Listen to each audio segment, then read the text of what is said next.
Hey everyone, I'm Sandy Robinson, your host of RevOps Unboxed.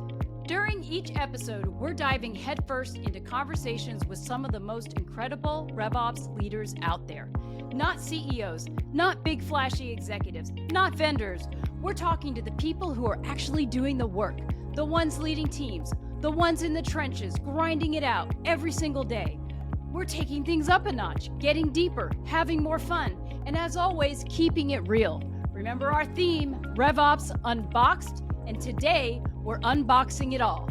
Let's get started. Hey everyone, I'm Sandy Robinson, your host of RevOps Unboxed. I'm so excited because I'm here today with Tyler Hooper, who I've seen speak. He is a RevOps extraordinaire, and he's recently joined FIS to really help them with all things revenue operations. Thank you so much for joining me today, Tyler. Appreciate having you on the show. Yeah, thanks for having me, Sandy. It's an honor. I've also watched you present, and I feel like I'm in the presence of revenue operations greatness. So thank you so much for having me on your show. Awesome. Well, tell me a little bit about your background. How'd you get into revenue operations, and tell us your story.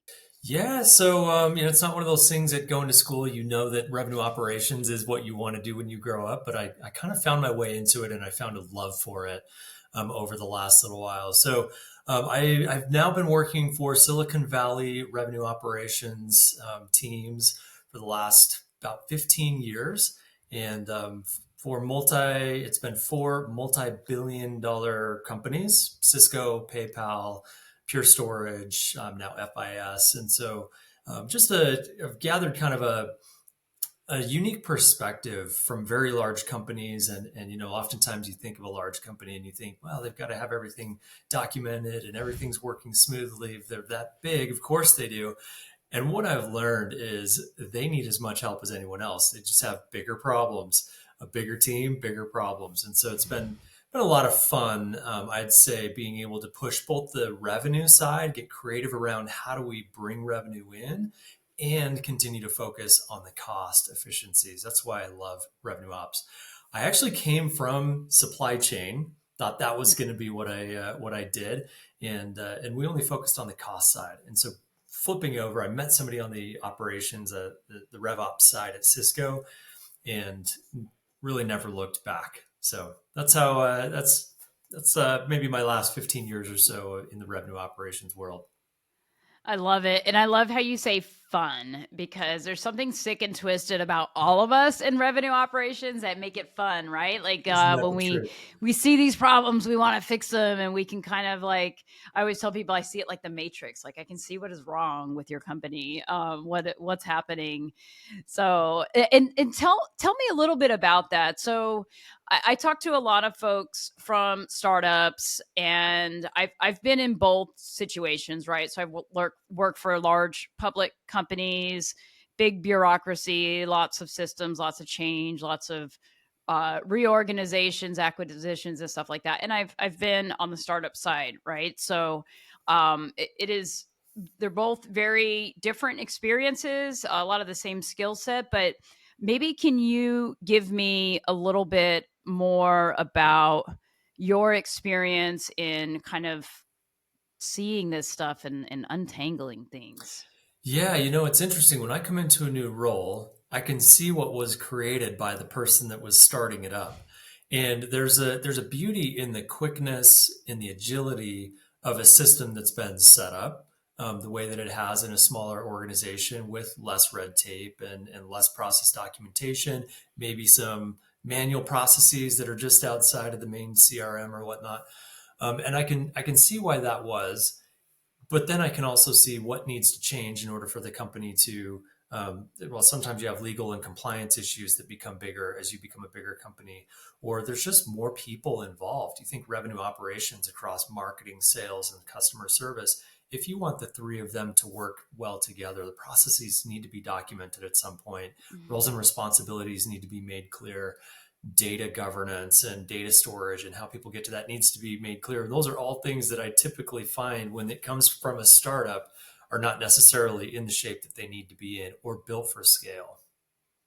I love how you point out like roles and responsibilities, like a basic racy chart. I can remember it was earlier on in an earlier sales ops role, and I had a leader, and she sat us all down in a room, and she's like, "Who is responsible? Who owns this? Who owns that?" And it was just, putting that big A on somebody's head, not the other A, but the A for accountable in the process is so important.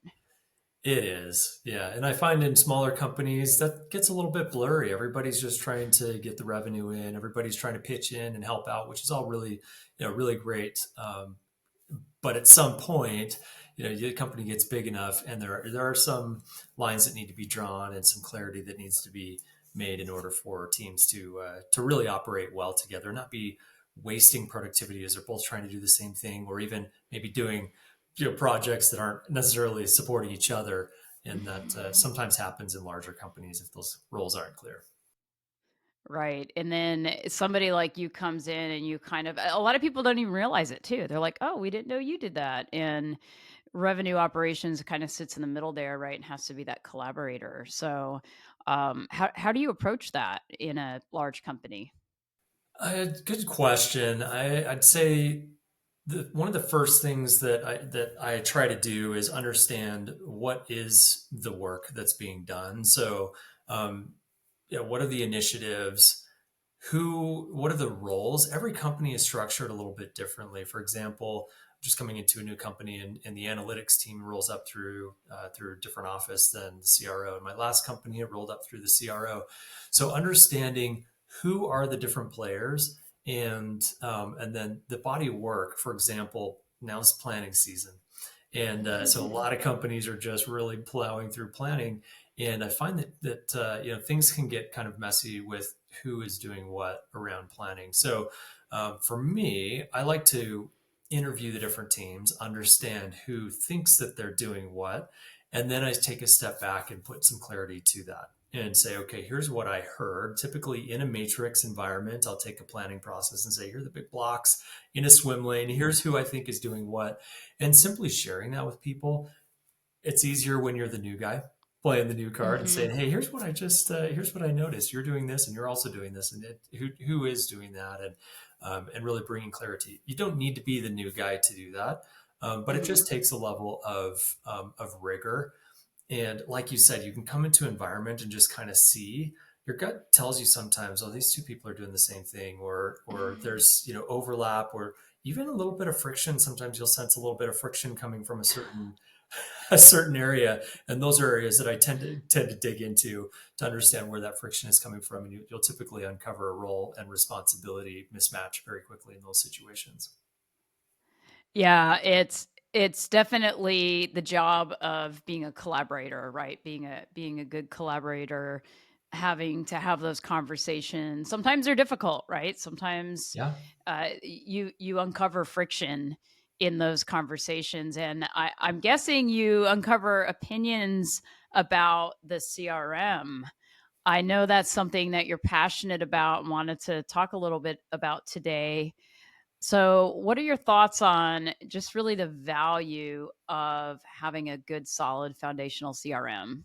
Yeah, I am passionate about the CRM, and the reason why this is top of mind for me right now, I'm going into yet another multi-billion-dollar company in tech, and yet again, CRM is conversation, and it just surprises me that this goes back to our conversation about small companies versus larger companies. You build things, you customize, you get excited about this new capability that you have, and you start to add things in there, and it's not necessarily thinking long term, thinking for scale. A lot of extra fields get added in. The data, it gets duplicated when you purchase another contact list, and it's not necessarily scrubbed with the original contact list. Same with accounts. You get all this tech debt and data debt in there, and it leads to process debt and an inability to connect systems across marketing, sales, and customer success. And that really breaks down the revenue operations model. If you don't have the connections of the data, the technology, the people, and the processes, you're never going to have that full customer view and customer life cycle, um, you know, focus. So coming into another company where CRM is part of the conversation, I think of it as kind of the heartbeat of the revenue operations model. And um, I was at the revenue operations summit and presenting on the Parthenon model. Mm. And basically, that Parthenon model is for revenue operations. It's starting with roles and responsibilities and that bottom layer, the bedrock foundation at the Parthenon, the Greek temple visual, if you'll recall, is built on top of that foundation of strong roles and responsibilities and having revenue operations kind of understood and the philosophy bought into by an organization. On top of that, you have the core functions that you have to get right in an organization, being comp and planning, business insights, deal support, forecast and pipeline, and then your process, your sales process, and the technology steps.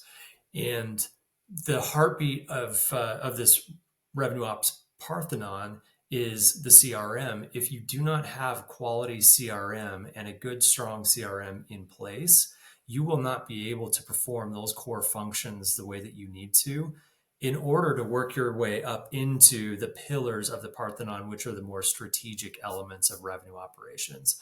So helping with QBR, board decks, being part of productivity conversations with the sales team, being part of the annual sales strategy conversations, driving big operational excellence programs, things like that rely on you having a really strong relationship with your business partners. If you don't have a good, strong CRM behind all of that as the heartbeat of revenue operations, you can't be successful in those lower levels and you won't be able to earn your seat at the table to be in those strategy conversations where revenue operations can really provide a tremendous amount of value to the go-to-market organization as a whole.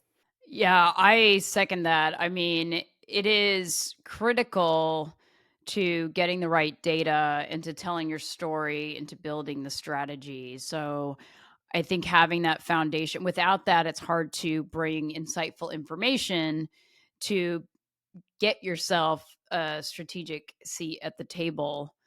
And so I just like how you frame that, because I think revenue operations leaders sometimes are challenged to be thought of as a strategic partner, and more like, hey, they're the CRM admin. So how do you balance that? If, like, we know the CRM is so important to get it right, but how do you balance that and not get put in that bucket of like, oh, they're just gonna do the CRM, they're my pipeline person, they're gonna provide me the decks, the board deck person, whatever. How do you balance that? Because you have to focus on the CRM, but how do you position yourself that way in the company? Great question. And what I've seen is when your CRM is already in the state with all the technical and the data debt, and there's manual processes or things that break, you do become that Salesforce admin team because that's what you're spending your time on. And you never get to the point where you're able to leverage the underlying data to bring insights to the organization. It's when you're able to understand the business. You do have to understand the business itself. I do find too many people in revenue operations think, oh, I'm an ops person. I'm in the background. I don't need to understand the business, be involved with the sales team. Mm. And that's putting yourself a bit, I think, behind the curtain there and not being asked to get into those strategy conversations. But if you do understand the business, in revenue operations, you have a very unique view of the business if you take it. And so if your CRM's in a place where you can actually pull together those insights, you can trust the data, you have data governance, you have ways of visualizing the data in interesting ways, then you can actually bring that to your sales team proactively and help them understand that, maybe here's, let me show you a report here. Let me show you what this means to me. And I think we have an opportunity here to, XYZ. So that's when I've seen people turn the corner. Yes, your CRM has to be out of purgatory in order for you to actually to bring those insights to the table and get that strategic seat. I think everybody listening, listen to Tyler here. Know the business. Know the business. You can't take a back seat and just work on the business. You have to really understand and work in the business. And I get it. Like, not everybody grew up into revenue operations at their company and like started as a SDR and then went to sales, then went to sales leader, and then went over into enablement or ops or whatever. That doesn't happen that often, right? Maybe 10% of us kind of have that path. So if you are in a role that you didn't work in the business, you need to freaking know the business, like understand the metrics, understand the customer, right? So everything that you're doing in the CRM is about the customer. So I think what you're saying is so important. People listening just have to know your business. And if you don't skate around like, you don't need to know the business. If you ever want to be part of the strategy, you have to bring those insights and know the business. So I think just pointing that out, I think is so important for people listening.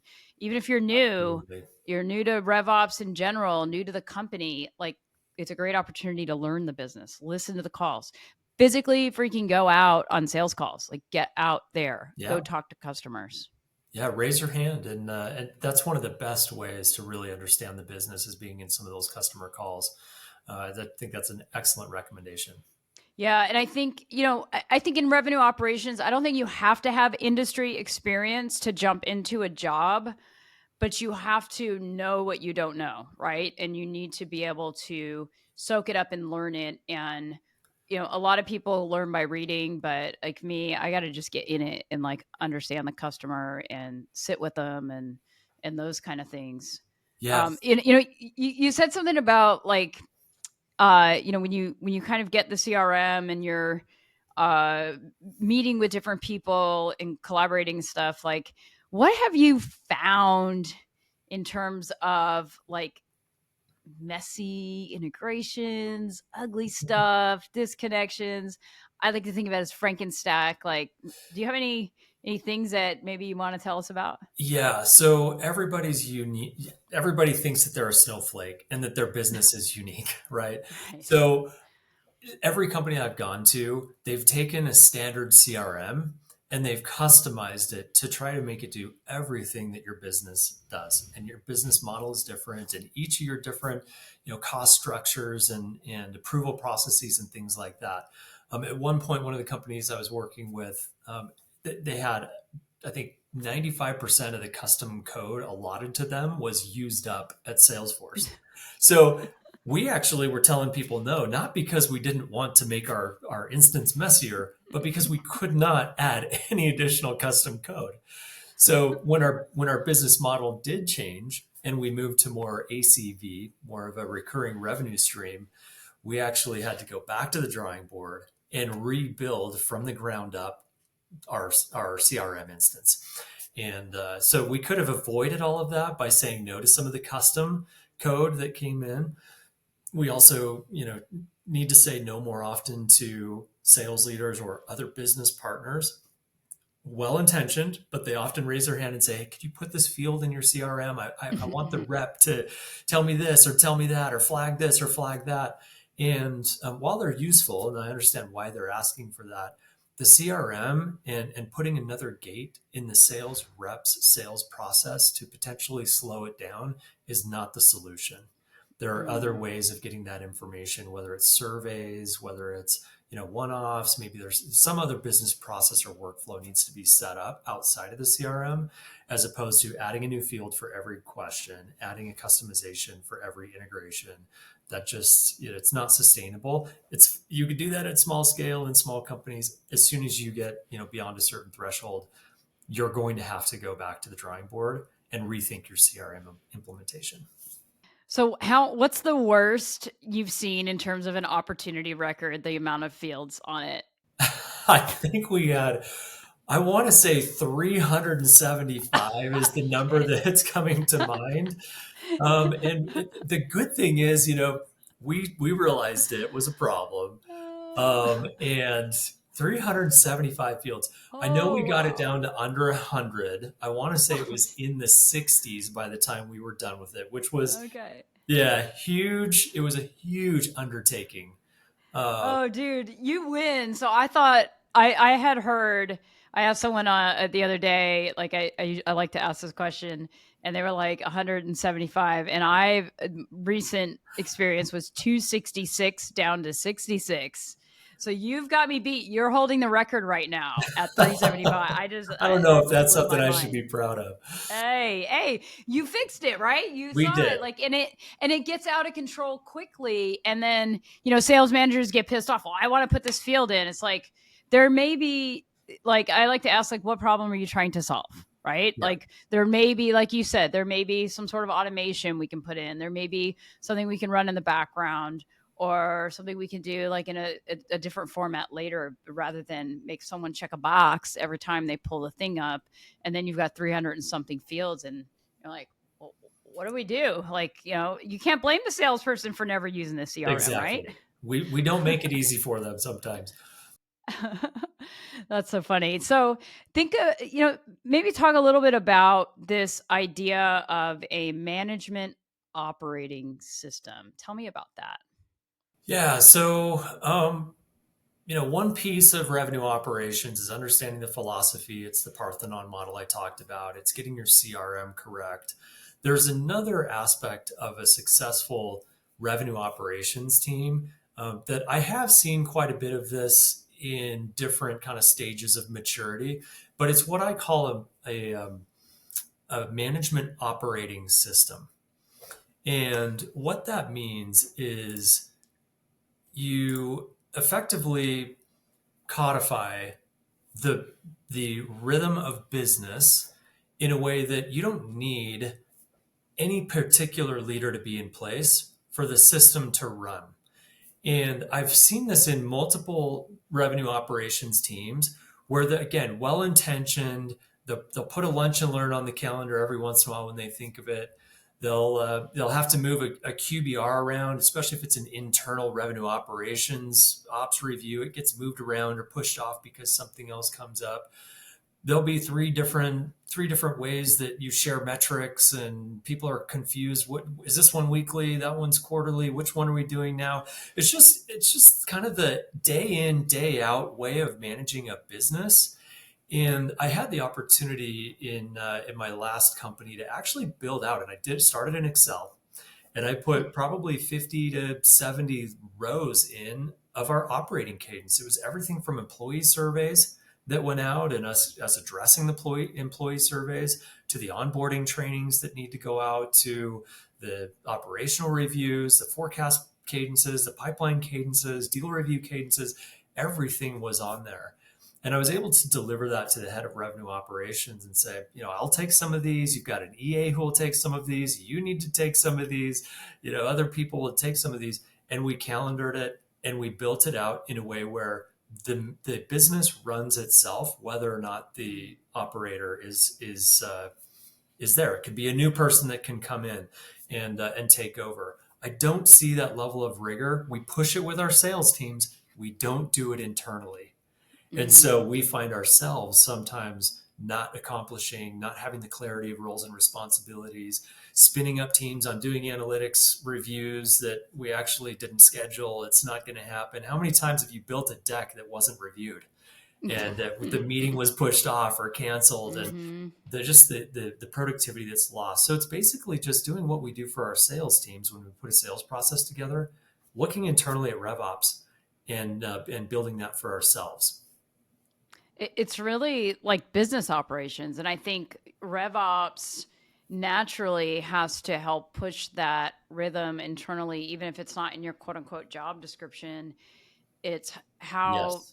how things become more efficient. And at the end of the day, our calendars are filled up. If you're customer facing, you've got customer meetings, prospect meetings, you've got your manager's meeting, your internal sales meetings, product wants to tell you stuff. And then you've got RevOps and revenue enablement people like, oh, we got to train you on this. We have this new system thing, or you got to use this tool. So they're constantly inundated. So I can Mhm. see a lot of value in creating this idea of a management operating system. Yes, the way you said that made me think of one thing we were able to do with that MOS once we'd put it together in Excel and actually saw it all in one place. We saw that we had three different analytics reviews across the team that were slightly different, but a lot of the same metrics would show up in those three different reviews.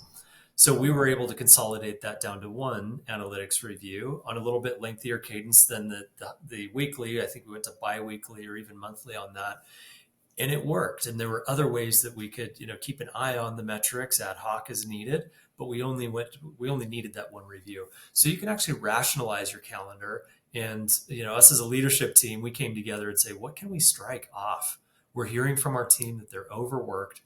They have all the things you mentioned with the sales calendars and the leadership meetings that they're attending with the sales leaders. How can we give them some time back? And that was one way. Once we visualized it all in one place, we were able to give them some time back and really rationalize what we were asking our own internal teams to do.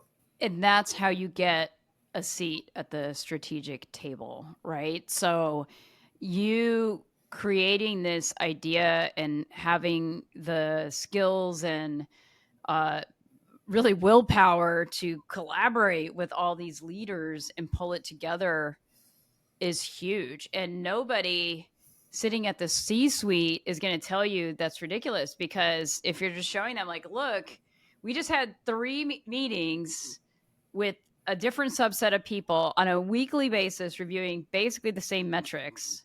We consolidated that to one meeting. So, like, if you just start doing the math on the amount of hours just in that one efficiency gain, what can they be doing with that? That's revenue operations, right? Because you're driving revenue, increasing productivity, shortening deal cycle, which ultimately is freeing people up so they can, like, talk to customers.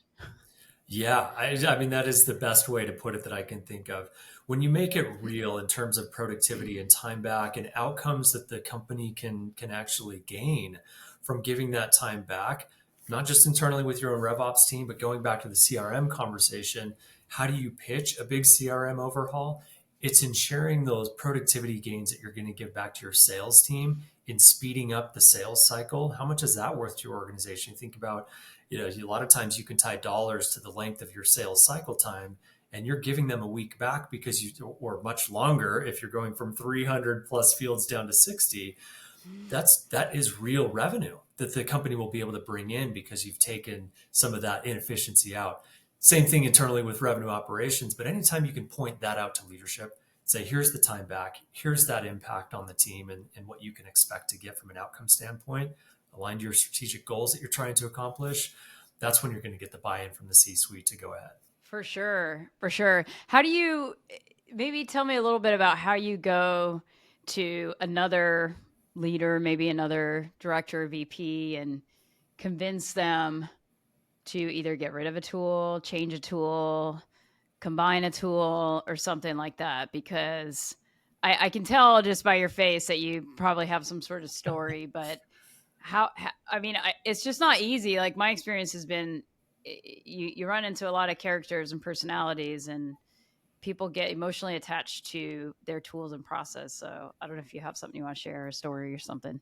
Yeah, it's so important to understand your stakeholders. I'm kind of a classically trained program manager from way back, and a stakeholder analysis is something that we don't sometimes give the time and attention that it really needs.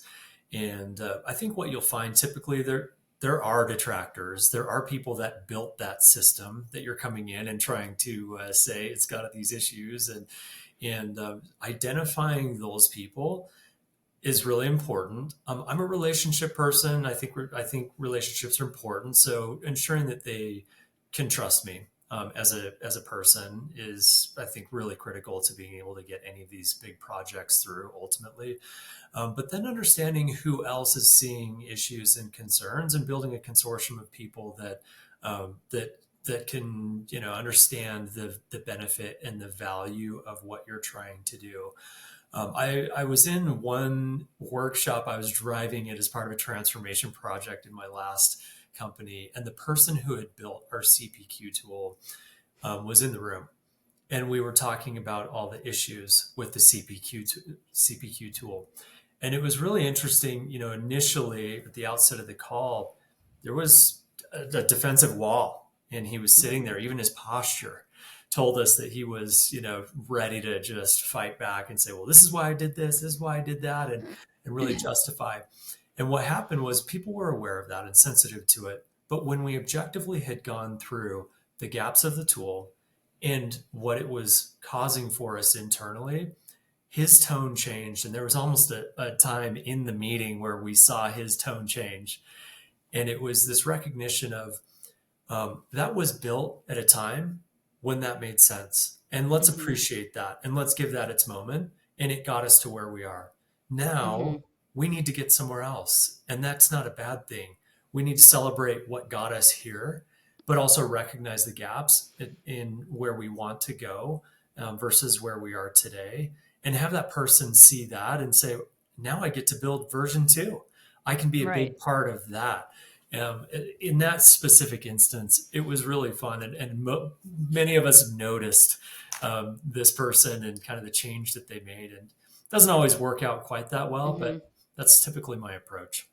Yeah, that makes a lot of sense because you do things in the moment at the time that makes sense to everybody involved. It's not like somebody just willy-nilly Yeah, goes out and gets a CPQ because that's a massive undertaking yeah, that starts to give me heart palpitations even thinking about putting in a CPQ. But that is a really great way to approach it, right? And knowing that, especially coming into a new role, like I've been in the situation where you come in, especially a company that may not have had RevOps, and it's like, okay, now you come in, you own all the tools, and all these other people are still there that previously owned them, and you're secretly going, oh my god, this stuff is so screwed up. Like, yeah, what do I do? But you got to give them an A for effort sometimes, and I've been in those situations, and it's tough because people might feel like they're losing something, right? It's their job, and then you're coming in and going, well, I'm going to take a different approach because, like, um, I'm thinking about this situation in a prior role with an enablement tool. It was set up really well. Like, there was nothing wrong with the way it was set up. It was great, but nobody was using it, and it's because it did not fundamentally integrate with our CRM, which is fundamentally not going to work for an enablement tool. yeah. So, and it wasn't something on their roadmap. And this company was a great company if you had a different CRM. And it just really went down to, like, when the selection process happened, there wasn't RevOps. So some of these bigger picture things weren't thought of, and it wasn't good or bad, but it needed to change. Contracts come up, and it's like, well, we got to kind of get over our egos and just move forward for the greater good. Like, it's not on you or your team or what happened. It's set up very well, but it's just not going to be successful because of where we are. So I think that's I right. think yeah, it's hard. So it's tough, and, like, that human element is so important. And I love the way you approach that. Yeah, I have seen an instance where the person wasn't able to overcome kind of the legacy thinking and the legacy implementation of our CRM. And it was a situation where we'd actually brought this person back into the company after they had left because we knew that they had built the first version, and we brought them in under the pretense that you'll help us build V2, and that was an interesting one. It was, we're obviously very respectful of the person and what they had brought in, but ultimately realized that that person was, some people have a skill set more tailored to small business and thinking Hmm. scrappy and getting things done. And I've seen this in my own career where, sometimes I've got a lot of big companies on my resume. And if I talk to a smaller company, sometimes they wonder, can you think like a small company, or are Hmm. you just, big person, big company thinker? And so sometimes that stigma comes along when it shouldn't, and sometimes you really are better off in a smaller company, and Right. that person went back to a smaller company and is finding success there. So yeah, Yeah. there are times when you need to recognize if the people in the seat aren't the right people to help you with Right. that, then see if there's something else that they can do. Preferably at the company, we always try to do that, but also if not on that project at your company, they'll find better project at a company, I think that suits them better in the long run. Right. Yeah, I mean, just really understanding, like you said, their stakeholder. It's just like a sales process, right? You teach sales and how to talk to different stakeholders in a company. It's like just apply it internally. Talk to you, understand what they're about. Like, what do they care about? Their kids, or is this thing they built their pride and joy? Then you have to like be really sensitive to that, and maybe it is time for a change. And not everything works out perfectly, but you got to move forward. And I just love your approach. I think we could talk for hours and hours and hours. I think, for me, one of the big takeaways is that the having this operating model, this operating system is really something that RevOps can drive and own, even though it may not be in your quote title. It's really part of operating, and ultimately it impacts the customer and time and efficiencies and things like that. And this idea of the Parthenon model is super cool. I love that. And having the CRM be the foundation. So I think you've dropped like a lot of great insightful bombs on this podcast today. So what can you wrap up with? Maybe some words of wisdom, something you want to leave our listeners with? Yeah, you touched on something that I had also just jotted down as a note coming into this podcast that I wanted to hit on, and it is, regardless of your position in the company, everyone can embody it's really a mindset. RevOps is more of a mindset and a philosophy than it is a formal structure in a company. And I say that coming from, multiple large companies with very different revenue operation structures. Sometimes they didn't even call it revenue operations, even though that's what they were trying to build, was this connected system.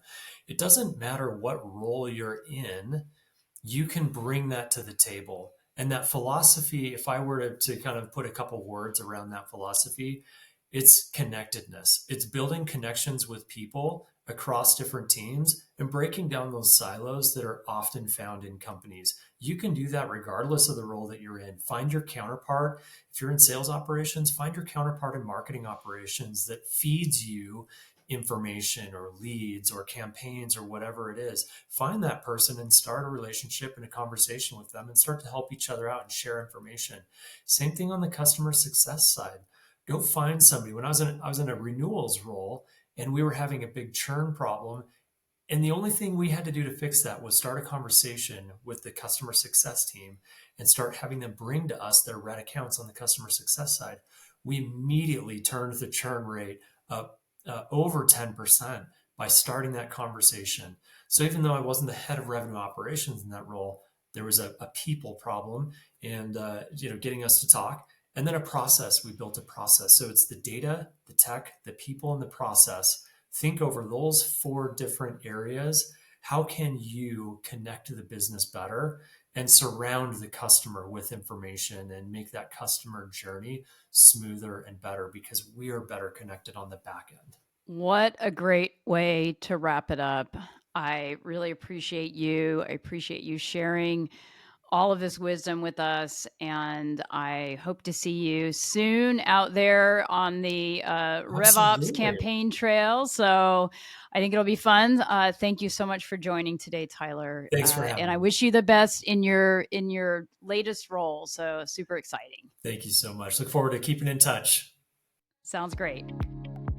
This has been another episode of RevOps Unboxed in partnership with the Revenue Operations Alliance. Until next time, keep unboxing.